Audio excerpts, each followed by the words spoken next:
Living in this van has provided me with a sense of ownership and freedom I never thought possible. Look at all the cool places I've been.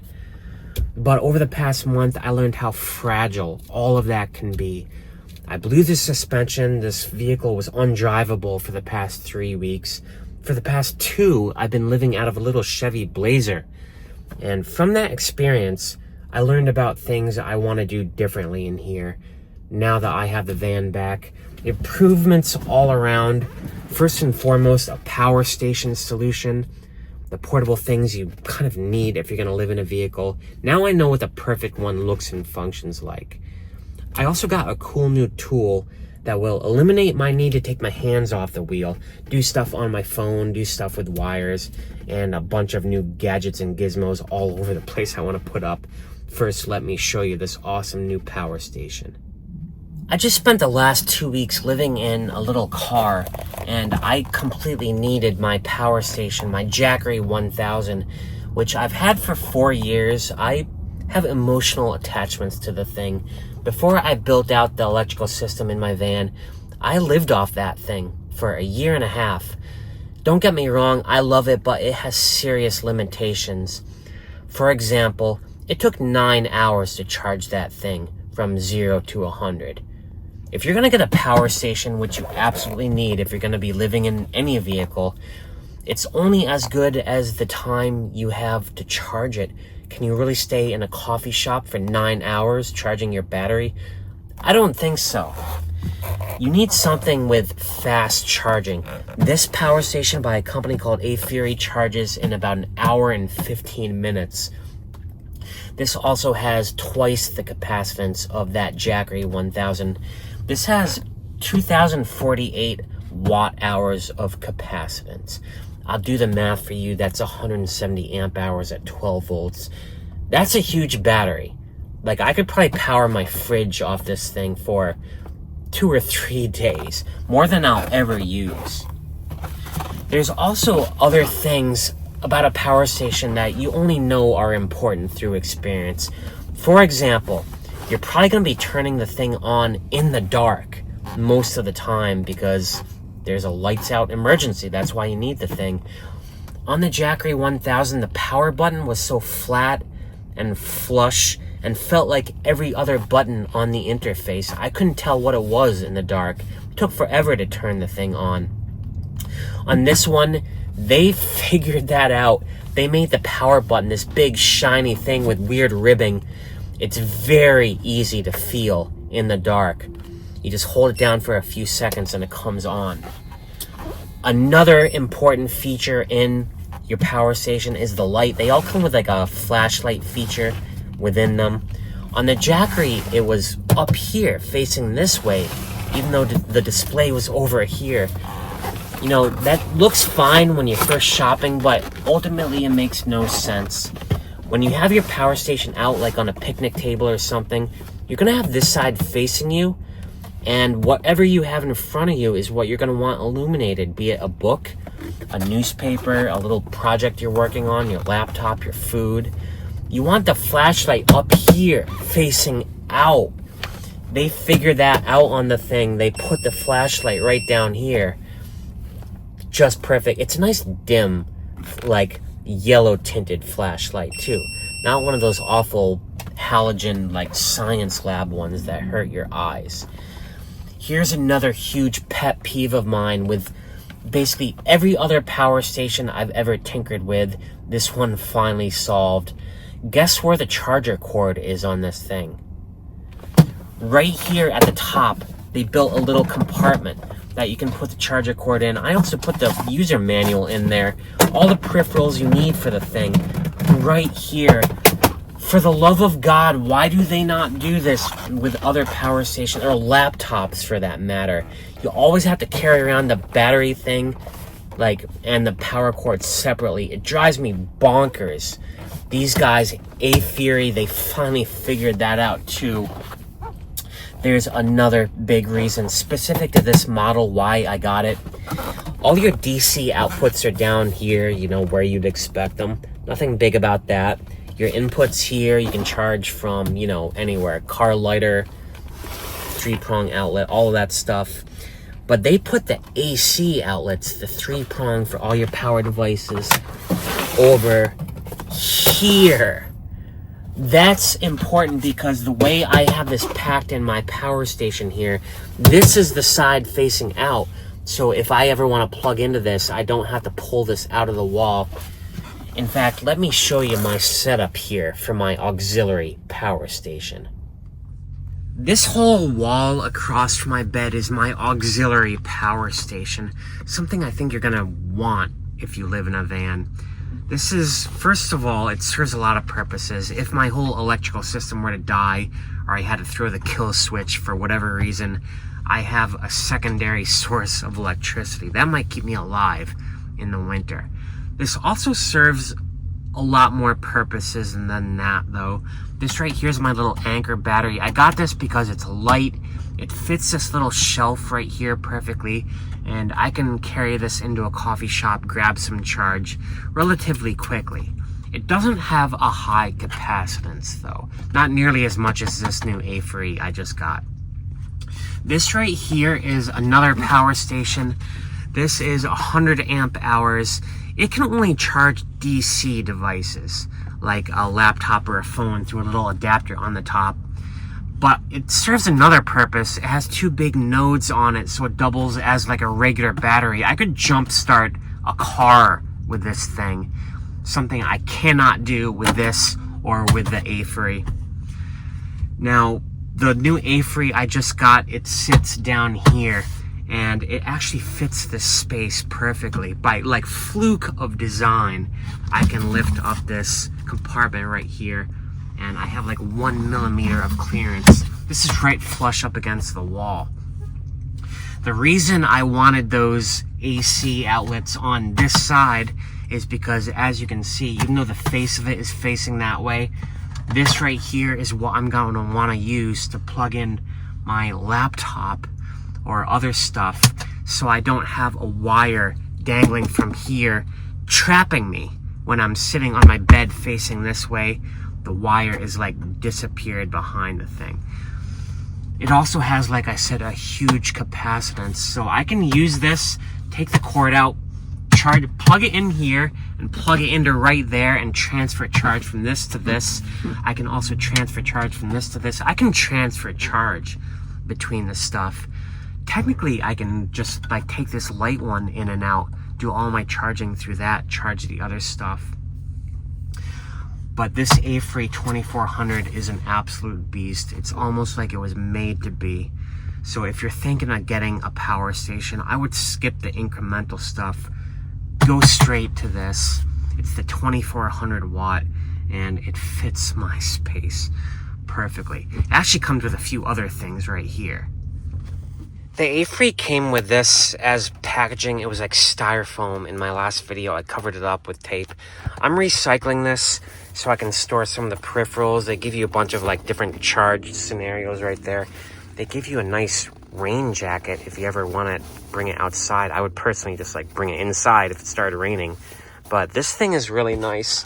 And other peripherals right there, other types of adapters. I'll just throw that in there. What I think I might do is just stuff it into here. Just like that. I bet I could also fit my drone. Look at that. My drone fits perfectly. Just beautiful. I have a discount code for that. That's the AFERY P10. I have a code for $200 off right now. It's only good for 30 days. I think it's under $599. I'll put it in the description below. I highly recommend you jump on that, because that's going to be better than any Amazon deal you'll ever see for that. That's not the only new upgrade I've done to my van in the past 24 hours. I want to go over something very important. It's about wires and safety. I use Google Maps like anyone else when driving. I'm dependent upon it. In the Ford Transit, the only way you can get the Google Map to display on this unit here is by having a wired connection. As you can see, that's the Google Map right there. If I take the wire out, now it's still connected to my phone through Bluetooth, but it will not put the map up here no matter what you do. You have to have the wire in. In a rental car I just had, that wasn't a problem. it put the map up here. I don't know why that's a thing in the Ford Transit. Probably a lot of vehicles, actually. There's a company called ATOTO that makes a little transmitter. You just plug it into one of the USB outlets in the Ford. I just kind of hide it up there. It puts the map right here. That's all you need to do. I'll show you how this thing works. I can't stand having this wired connection. It sometimes catches around my latch right here. And if I have the wired coming out of this hub, it like falls into this tray. I just can't stand having this loose wire. It's a huge problem. I want to go wireless. So this right here is a little transmitter by a company called ATOTO. All you do is plug it in through a little USB-C on this end of it. Let's see if I can do this with one hand like a pro, like that. Now it lights up. The first thing you have to do is pair this with your phone. It shows up as CB6, the model I have. And then you set up a hotspot on your phone and connect to your phone's hotspot on the van. It's like 2 or 3 steps, but you do it once and then it's set up for life. So after you plug in that ATOTO wireless transmitter, you just go to your Bluetooth and you pair with it. My model is called the CB6. I'm already connected. The second thing you have to do is make sure you set up a personal hotspot on your phone. And there's my password. And then on the new display over here, you go to this. I should already be connected because I set it up one time, and I am. That's how you get wireless internet on the Ford display here. And I can now use this display right here as a touchscreen web browser. I can watch YouTube. Her name is Tori. She's another YouTuber. I got my Google Maps right here. There's actually a whole bunch of cool apps in this thing. This is the new main display after you have the thing running. Down here it tells you the weather and stuff. Pretty useful. There, your Google Maps. I have YouTube second because I don't subscribe to any of the other stuff. I might watch movies on this thing. I added this as my third app. This tells you the sunrise and sunset and phases of the moon and other ephemeris type stuff. I like that because I'm a photographer. But to get to the main home, you just hit this button down here. You can install pretty much any app you want, any app that's on your phone. Like I said, I don't subscribe to any of these streaming services. If you want to get back to your car's main display, all you do is hit that button and it's back at the Ford home. Look at the night and day difference between the ATOTO interface and the default Ford. Just go back to it. I'm probably going to use this from now on. It's just so much nicer being able to do everything up here. Use it as a web browser and not have any wires dangling around.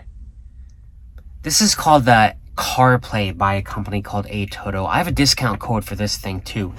Very, very cool. It's going to change the driving experience. You can set up like fancy lights and colors to come out of that thing. Right up my alley. I also got a new phone holster for my car, for my iPhone. This is way better than what I had before.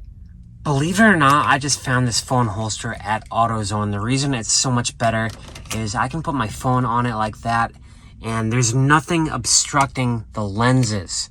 So I can just like tilt this so it's facing me, use the forward facing camera, record myself talking, and I can just touch the screen, flip the camera, and record facing forward and get a clear, unobstructed view that way.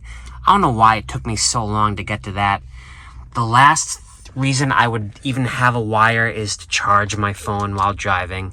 Some of you may be commenting, like, what about charging your phone while driving? I just got this little portable charger right here, a magnetic thing. If I need to charge it, I can just put it on that, maybe when I'm parked or something. It's not much of a priority. If I absolutely do need to charge while driving, I also have a little USB cord that I can just unravel. It's kind of neatly wrapped right there. But I feel like I'm pretty much covered for a completely hands-free experience from now on. This is a new light bar that's going to sit at the top of my van, but this isn't any light bar. It's curved. That's because the amber lights that I have now that I need to rewire up only face forward, just like the Ford lights. I don't really have any lights that kind of shoot off to the side. This one has a gentle arch to it, so it'll kind of light up to the left and to the right. And yes, it's amber. I love the amber. It's so much softer on the eyes. And I think this is just a work of art. It's beautiful. I need to figure out how to mount the thing up there. Oh man, that was a little scary. This light bar is by a company called NILIGHT. I don't have a discount code to it, unfortunately, but I got it because it's amber, it's curved, and it has this simple mount mechanism. I thought I could just drop it in the 80/20 aluminum channels that came with my Orion roof deck panels. Unfortunately, it's not that easy. The bolt that I have that fits the drop-in washer, drop-in nuts there, it needs to be longer by about an inch. And it doesn't quite clear the mounting. I don't want to use a hex head like this. I want to get a screw head. So that's why I do projects like this right next to the Home Depot. So the bolt that goes with my 80/20 lock nut is a 1/4 20, and I want a screw head about an inch longer, which conveniently is right in front of my face. That was the easiest shopping experience I've ever had at a Home Depot. The only other thing I'm picking up while I'm here is a multi-pack of washers and lock washers for that 1/4 20 size. I'm showing restraint, not buying other stuff. This is the effective gasket I made. I used some little spacers, some bumpers right there. And I'm using 3 bolts and a lock washer, which will go through this. I'm gonna dry fit it all right now. So I just tighten it. I threw a lock washer in there just to keep it in a state of tension. But yeah, I think I have it the way I want it. I'm just gonna go down from below and see how it looks. It is a beautiful light bar, but it does stick up kind of high, doesn't it? If that actually sticks up higher than my gun case does, then I may need to fabricate my own new mounts, because I'm not cool with that. Believe it or not, it doesn't actually stick up higher than my gun case. My gun case is higher by like a 1/4 inch. It goes 3.5 inches above the top of my deck panels. So rather than go through the trouble of fabricating something, I think I'm just gonna keep it. I am kind of curious how much I have to worry about airflow coming up underneath this thing. You'd think they designed that. I mean, this was professionally made for trucks and stuff. I'm sure they know what they're doing. Right now, I'm gonna go through all the connections with thread locker and seal this puppy down. I noticed the wire connection on that light bar was 10 gauge. I eyeballed it. It looks like 10 gauge to me. So I had to make another trip to Home Depot. Yeah, another $40 down the tube. But look at the beautiful clouds right here. I've got about an hour left of sunlight. I want to try to wire this thing up tonight. The sun is setting over Applebee's. I think I'll catch you guys up on what I'm doing. So that wire, I'm trying to get it through the roof. There's a pass-through hole way down near the rear that I wanted to use because they already have the gasket for it. I took that 10 gauge wire and I'm tediously braiding it all together because I could not find the pre-braided double stuff, whatever they call it, at Home Depot. I'm gonna be up here late. I am not gonna finish this project tonight because the next step would be removing this deck panel, drilling a hole in the roof, and that's committing myself to probably 3 or 4 more hours. It's already 10 o'clock. I gotta pack up and hopefully finish this tomorrow and figure out where I'm sleeping tonight. Good morning. It's Memorial Day, the day we celebrate our veterans. Beautiful day. The sun actually just came out. I'm walking through a cemetery right now because I'm going to see a little parade on the main street here. Someone put out a whole bunch of like alcohol on a bench here with a sign that said free. I feel like you shouldn't be doing that.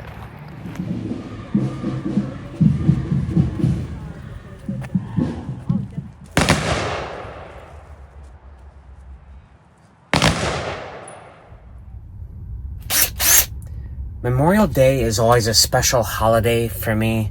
I saw that parade with my father every year for like 30 years. And it was one of the last things we did together before he died in 2023. So I never miss it, but I have been thinking about this project all night long and all morning. I'm gonna put that roof gland up there. I have a double entry roof gland I want to use to bring both my solar cables and the light bar cables down through. I think I've concluded the only way to get the hole like in a perfect space I want it to live, which is kind of hidden in this cabinet right here I use for all my hiking gear. I'm gonna drill up from underneath in the perfect spot with a pilot hole. Wish me luck. Wishful thinking, I guess. All right, here goes nothing. This is my pilot hole. I am committed to whatever this results in. Uh-oh, something happened. The drill bit broke off while I was screwing up. It's hard to screw up, but it doesn't matter. I made enough of an imprint to see where that pilot hole should be. Now I just need to cut out the circle around that, and I can lay down my gland.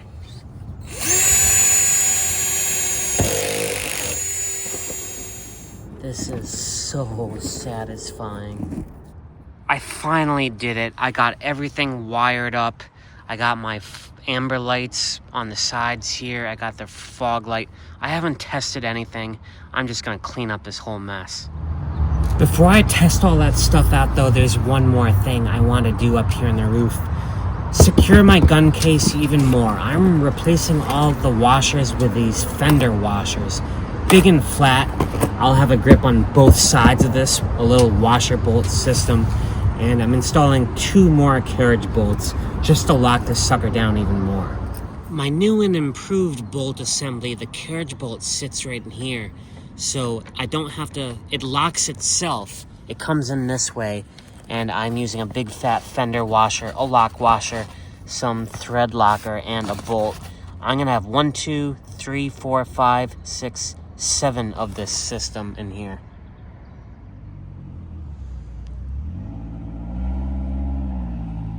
Not only is that gun case more secure, I got all my light projects I wanted to do done, finally. Those wire runs were a nightmare, but I've got everything rigged up to this switch panel right here. I'll go through it one by one.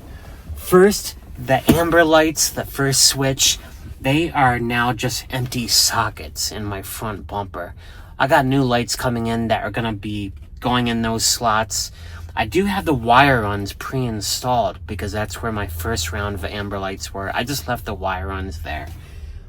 My second switch is my rear reverse lights by Orion, part of the roof rack system. I wired them up a few weeks ago. My third light I'm super proud of is this awesome NILIGHT light bar, that bowed amber thing. Look at the light that cap. Oh my god, this is a game changer. I'm gonna have so much fun with that. Last but not least, my side lights. That switch there, now I can light up the forest off to the sides of my van. When I'm like out in the woods and hear rustling in the woods, you know, that was always a weak spot, a blind spot. The only thing I did not get to do today is a deep clean, a vacuum, a wash, something I like to do after every project, but it's so late. It's 9:30 right now. I need to drive to Boston tonight. First, I want to take a shower. Rerouting those amber lights that used to be in my bumper to the sides was the longest project I've ever done. I didn't record any of it. I just needed to grind. I actually don't lose any width clearance, you know what I mean? Because of the way the roof rack is recessed, it's like the perfect spot for those things. And it is so much fun to have my van back, be doing little home improvement projects. I was just obsessed this weekend, and now my van is a whole lot better. Thanks for watching all of this stuff. Hopefully next weekend I can finish my solar panel project. That will be huge. Until then, peace out.